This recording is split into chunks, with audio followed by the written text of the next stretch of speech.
He knew Ruth by name. Public, he redeemed her in front of witnesses. Permanent, it sealed her future forever.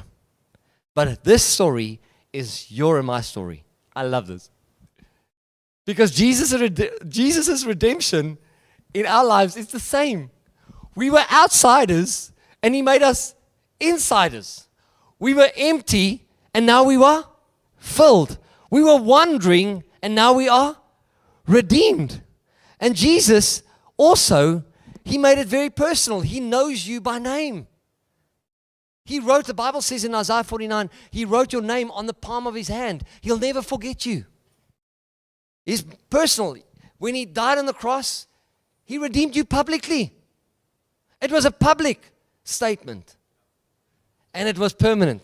And his salvation is not only when you're naughty or nice, or when you're good or bad.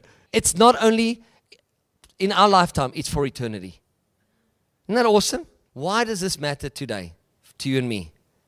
Because Boaz stepped in to redeem Ruth. Jesus stepped down to redeem us. Boaz paid a price of silver. Jesus paid with his blood. Boaz covers Ruth's shame. Jesus clothes us with righteousness. Boaz gave Ruth a new future. Jesus gave us eternal life.